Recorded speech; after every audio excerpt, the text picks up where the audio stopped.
Fala, bom dia para vocês, ou boa tarde, né? Ou boa noite, depende. Eu tô gravando isso de tarde, então boa tarde para vocês. Como que vocês estão? Tá tudo bem? Na semana passada vocês fizeram aquela provinha.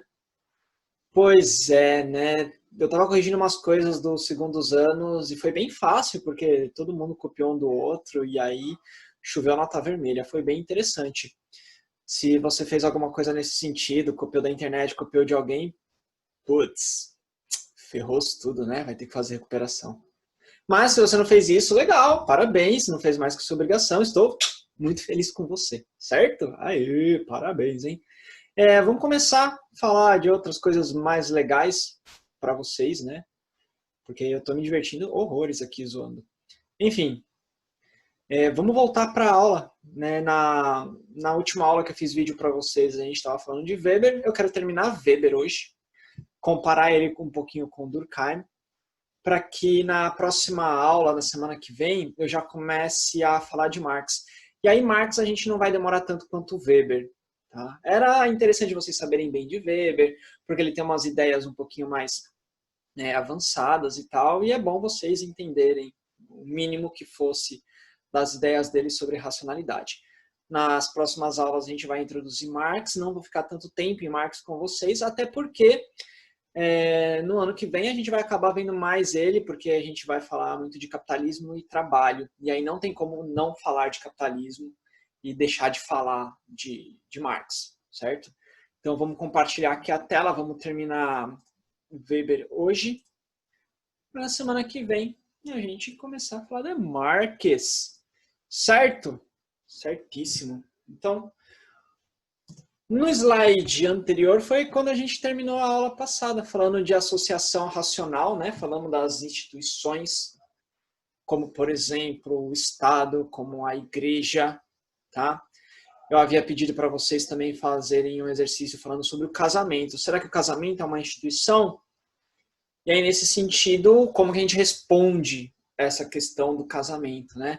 Uma instituição, o básico dela é que ela tem regras de comportamento. As pessoas, né, dão valor para essa instituição. Ela existe no tempo, tá? E enquanto ela existir no tempo e as pessoas darem valor, vai ser uma instituição, enquanto ela tiver regras também. Então, três características básicas.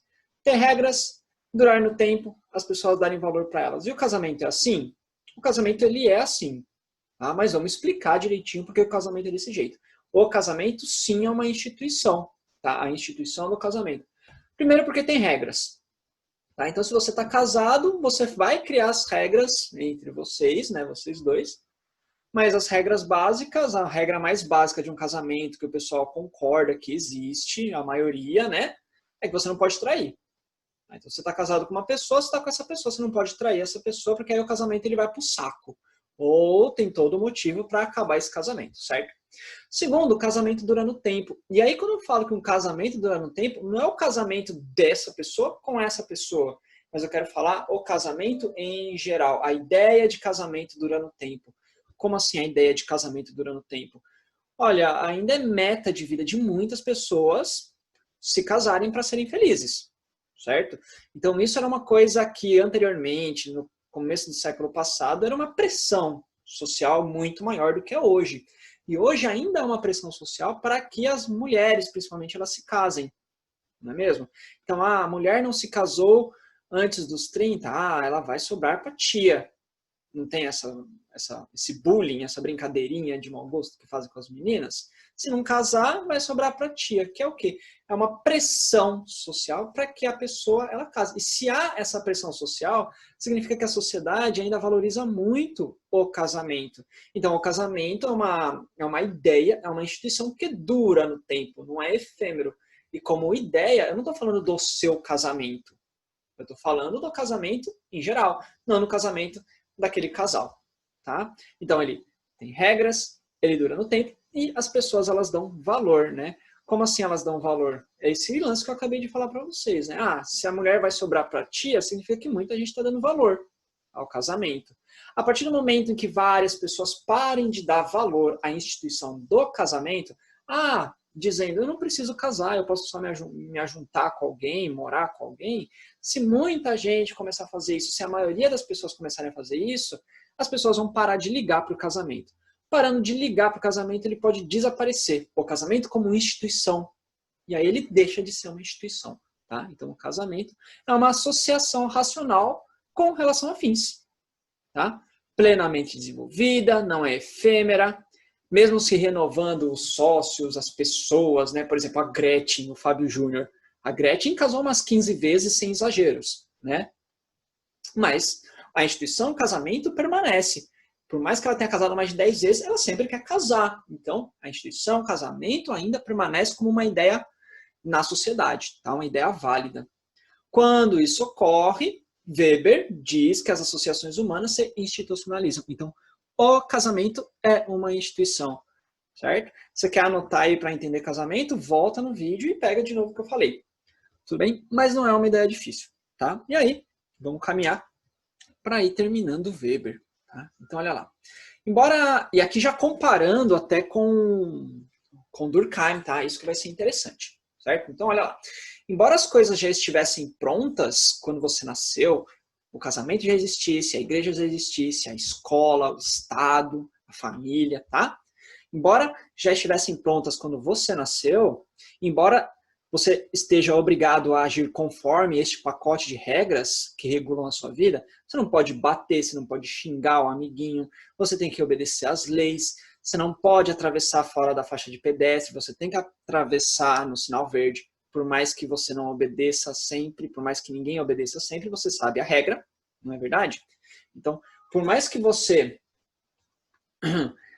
tem que se conformar a esse pacote de regras, você precisa também considerar que essas regras foram criadas por indivíduos, como eu e você. Ela não é um dado natural, essas regras não são um dado natural. E essa é a comparação com Durkheim, tá? Então, vamos lá. Essas regras foram criadas por indivíduos como a gente, em tempos passados, e continuam a ser criadas. E também, essas regras estão aí para serem mudadas. E, portanto, quem é que muda essas regras? Eu e você. Então, vamos deixar claro aqui.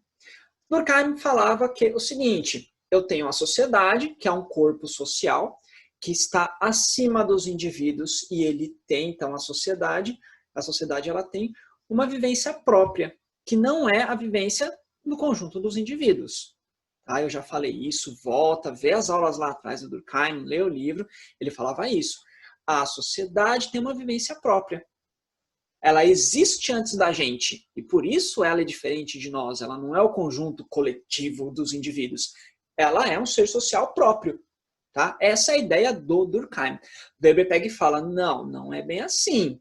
Tá? Por mais que essa sociedade existisse antes de eu nascer, essa sociedade ela foi criada por seres humanos lá atrás.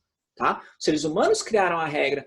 Da mesma maneira como na aula, no último vídeo que eu mostrei para vocês, a gente falou sobre a criação de um clube, como a Associação Esportiva São José. Né? Pessoas que viveram 100 anos atrás fundaram a associação. Pessoas que viveram antes de nós fundaram a sociedade, fundaram as regras, né, da sociedade, a Constituição Federal. Tá? E a gente tem que obedecer. Certo? Não é como Durkheim disse, que é um corpo social que existe independente de nós. De acordo com Weber, quem criou a sociedade foram seres humanos como a gente. Eles que criaram as regras, eles que criaram as leis. E isso é uma ideia muito interessante. Por quê? Porque aí eu não posso ficar pensando que, por exemplo, pobre é pobre, rico é rico e sempre vai ser assim. Tá? Eu sempre vou ter que trabalhar para ganhar meu dinheiro, para viver bem. Não vai ser sempre assim. Não necessariamente. Porque eu tenho todo um trabalho de exploração que a gente vai falar em Marx nas próximas aulas. Mas olha o que Weber vai dizer. Quem criou a sociedade fomos nós, seres humanos. Quem criou as regras fomos nós. Então, se nós criamos as regras, nós podemos mudar essas regras. Certo? Essa é uma parte interessante. Porque a ideia do Weber é que os indivíduos exercem influência na sociedade, os indivíduos criam a sociedade, certo? Diferente de Marx, de Durkheim, que falava que é a sociedade que influencia os indivíduos. Weber é ao contrário, os indivíduos criam a sociedade, certo? Se a gente cria a sociedade, todas as desigualdades que existem hoje são frutos de relações entre seres humanos, que podem ser mudadas essas relações, tá? Então, vamos ver isso daí, vamos ilustrar isso com alguns exemplos históricos. O mais básico aqui no Brasil, nós temos aqui a escravidão, certo? Então, se a gente voltar a alguns 100 anos atrás, existia escravidão, né? Quando que deixou de existir a escravidão no Brasil? Final do século XIX, 1888. De lá para cá, nós temos o quê? 140 anos? 130 anos de período em que não existem mais escravos, tá? Mas quantos anos a gente viveu, o Brasil viveu sob o regime de escravidão? De 1500 a 1888, mais de 300 anos, certo? Mais de 380 anos. É muito tempo. É relativamente novo o Brasil não ter escravos. Só que naquela época estava na lei que podia ter escravos. O que aconteceu? Houve muita luta por parte desses escravos. Houve muita política, tá? Para que acontecesse o quê? Deixasse de haver a escravidão. Tá? E não foi porque a Princesa Isabel olhou e falou assim, ai, coitado daquele pretinho, né? Oh, tadinho dele. Eles são gente como a gente, vou libertar eles. Não foi por causa disso, foi pressão da Inglaterra. Vocês aprenderam isso em história. Por quê? Por que a Inglaterra pressionou o Brasil a libertar os escravos? Porque escravo não ganha salário, escravo não gasta dinheiro. Então, escravo não é mercado consumidor. Tá? E o que a Inglaterra estava passando? Naquele momento era a Revolução Industrial. Então, olha só, por pressão do governo inglês, a gente libertou aqui os escravos. Não foi porque os escravos são gente como a gente. Não. Tá? Não foi por isso que foi libertado. Então, nós tivemos o quê? Uma pressão de seres humanos e outros seres humanos para libertar os escravos que também são seres humanos, certo? Então, houve o quê? Uma mudança nas regras da sociedade. Nós, como pessoas, somos capazes de mudar a dinâmica social, tá? Então, olha lá. Negros por aqui eram valorizados apenas enquanto investimento privado de compra e venda. Eles eram mercadorias, certo? Mas hoje, se você chamar a sua empregada de negrinha, se você chamar uma outra pessoa na rua de negrinho, tá? De maneira depreciativa, tá? E mandar lá que entre no prédio pelo elevador de serviço, por exemplo, pode ser preso com base na lei que proíbe a discriminação de raça. Essa lei foi uma criação de quem? Uma criação da natureza? Pá, não. Uma criação de pessoas que estão no Congresso, de gente como a gente. Tá? Então, a lei geralmente se fundamenta num consenso social, num acordo da sociedade que determinada coisa está errada, tá? Sobre um ponto de vista que acaba sendo compartilhado. Então, lá atrás, libertamos os escravos. E aí nós temos o quê? Nós temos uma luta constante dos negros para eles conseguirem maior reconhecimento, mas não mais direitos, né? Ter os mesmos direitos dos brancos. Ao mesmo tempo, nós temos a luta das mulheres, pela valorização que os homens têm, a luta da população LGBT, certo? São pessoas que vão, através de suas ações racionais, tentar influenciar na vida em sociedade, tentar influenciar na dinâmica social.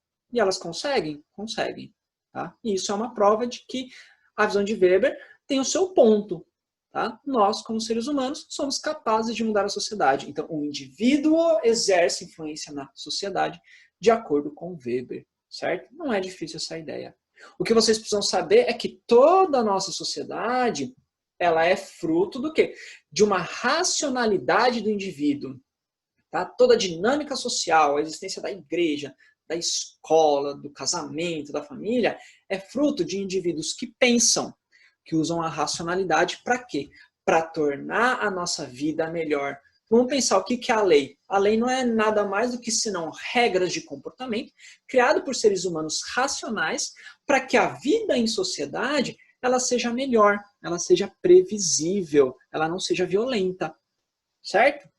Isso daí é uma coisa que a gente vai tratar melhor nas próximas aulas, no próximo bimestre também, tá bom? Então, não é difícil a gente entender isso, certo? Então, aqui a gente pode ver ainda um mendigo. Provavelmente não é mendigo, um morador de rua. Mas você percebe também que ele é negro. Então, é à toa que ele é negro? Não. A gente vai ver muito no último bimestre, quando a gente começar a falar de racismo, que não é à toa que a maioria dos mendigos, dos moradores de rua, são negros. Porque eles foram libertados da escravidão. Mas nunca deram a chance para eles deles serem alguém na vida, tá? Então, Nós temos ainda o quê? Uma opressão entre seres humanos, uma classe social, e aí daqui a pouco a gente entra em Marx, oprimindo uma outra classe social. Uma relação entre seres humanos racionais, tá? Então não é difícil essa ideia.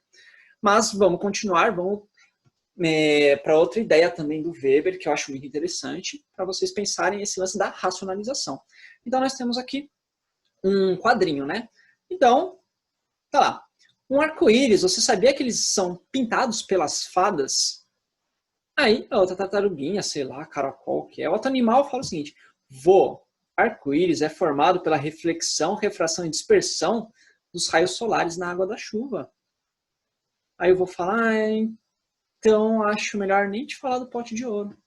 O que a gente está percebendo aqui? Tá? O vô, ele tem uma explicação mágica. As fadas pintam os arco-íris. E o Neto, ele vai ter uma explicação baseada na ciência. E a ciência, ela é racional, usa-se a razão, né? Enquanto explicações mágicas, ela não vai usar a razão. Ela vai usar a emoção, a superstição, a magia, certo? E é o que está escrito aqui embaixo. Um processo de desencantamento do mundo. O mundo deixa de ser encantado pela magia. Como assim? O processo que a humanidade viveu após a Idade Média, e na Idade Média era tudo, porque Deus quis assim, né? Deus é um aspecto mágico da religião, tá? Então, esse processo que a humanidade viveu após a Idade Média, né, esse desencantamento do mundo, ou seja, quando as dinâmicas da vida foram deixando de ser compreendidas por meio da religião, Deus quis assim. Deus escreve certo por linhas tortas. Aspecto mágico. Tá? E começou o que? A sociedade a ser explicada por um aspecto mais racional, o aspecto da ciência. Certo? Então, saio da magia, vou para a racionalidade.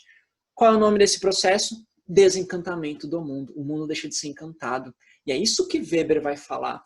O mundo ele vai evoluindo através da racionalidade do ser humano, que vai fazendo com que a sociedade ela deixe de ser encantada. Certo? Ela começa a ser cada vez mais racionalizada, mais racional. Tá? Então, vamos começar a terminar aqui. Deixa eu só ver uma coisa. É isso mesmo. Vamos ver esse último slide aqui. Ó. A história humana, então, de acordo com Weber, é um processo de crescente racionalização da vida. Tá? Todas as nossas esferas de vida são baseadas na racionalização, no uso da razão. Tá? De abandono das concepções mágicas e tradicionais como justificativas para o comportamento dos seres humanos e para a administração social. Tá? Então, se a gente for pensar uma sociedade simples, uma tribo indígena, tá? Muitas das regras, elas são baseadas no aspecto mágico, baseadas nas ideias dos deuses. E aqui na nossa sociedade mais complexa, a cidade de São José dos Campos, né, que tem leis municipais e leis estaduais e leis federais, é uma sociedade extremamente racionalizada. E se ela é racionalizada, ela é burocrática também. Tá? Então, quanto mais complexa as sociedades, compara São José, compara com a tribo indígena. Tá? Então, quanto mais complexa a sociedade é, São José, isso é, quanto maior a sua racionalização, o uso da razão, maior o número de regulamentos sociais a serem obedecidos. Tanto é que são tantos regulamentos que eu preciso escrever isso num livro, que pode ser chamado de Constituição Federal, por exemplo. Tá? As leis municipais, estaduais e federais, elas estão escritas em um lugar, certo? Então tá bom. É este o sentido histórico do processo que Weber chama de racionalização das sociedades. O que é essa racionalização? É uma crescente transformação dos modos informais e tradicionais de extração de obediência. Se antes a igreja conseguia a obediência do cidadão falando sobre Deus, porque se você duvidar de Deus, você vai para o inferno, hoje já não funciona tão mais assim. Hoje eu preciso do quê para conseguir a obediência dos indivíduos? Eu preciso da lei. E a lei é criada por indivíduos que pensam. Tá? Então, é uma crescente transformação dos modos informais e tradicionais, religião, né? Distração da obediência, em instituições organizadas racionalmente. Estado, escola, família, casamento, por exemplo. Tá? São impessoais e legalmente, né? São instituições organizadas racionalmente, impessoalmente, porque essa lei, essa regra serve para todo mundo, ilegal, porque não é ilegal, porque não está indo contra a lei, tá? Para obtenção da obediência. Então, olha, vamos fazer aqui um apanhado, olha que interessante. Começo com vocês em Weber, falando sobre uma ação social do indivíduo. Falo de 4 tipos de ação social. Racionais, com relação a fins e com relação a valores, e as que não são racionais. As afetivas, né? E a outra lá, que agora me fugiu o nome, mas tudo bem, são 4, certo? Peguei as 2 racionais. A partir dessa racionalidade com relação a fins e a valores morais, a partir dessa racionalidade, as sociedades elas começam a se complexificar, certo? A sociedade vai se complexificando, eu vou precisar criar mais leis, eu vou precisar criar uma burocracia. Para quê? Para dar uma previsibilidade da ação dos indivíduos, para fazer com que esses indivíduos vivam bem. Então, a criação da sociedade é o quê? Foi feita com o objetivo de tornar a nossa vida melhor. A minha vida fica muito melhor se, quando eu for te cumprimentar, ou quando eu for falar com você, eu tiver a certeza de que você não vai me bater. E se você me bater, eu posso te processar, certo? É muito melhor a vida desse jeito. Por quê? Eu tenho uma previsibilidade na ação. Se eu for falar com você, você não vai me socar a cara, certo? Então vamos terminar o compartilhamento aqui. Isso, agora vocês podem me ver melhor. Deixa eu falar uma coisa para vocês. A gente está caminhando já, né? Já estamos em julho, já passamos da metade desse bimestre. Vocês viram que provavelmente a gente vai voltar às aulas em setembro, significa que esse bimestre inteiro, mais um pedaço do próximo bimestre, a gente vai fazer dessa maneira que nós estamos aqui, tá?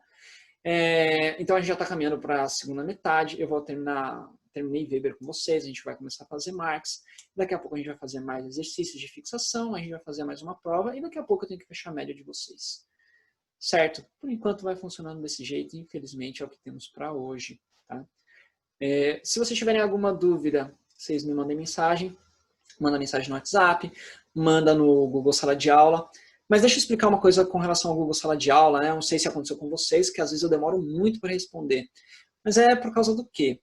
Como eu criei eu não sei se eu já expliquei isso para vocês, né? Mas vamos explicar de novo qualquer coisa. Como fui eu que criei as turmas, vem notificação quase da escola inteira para mim.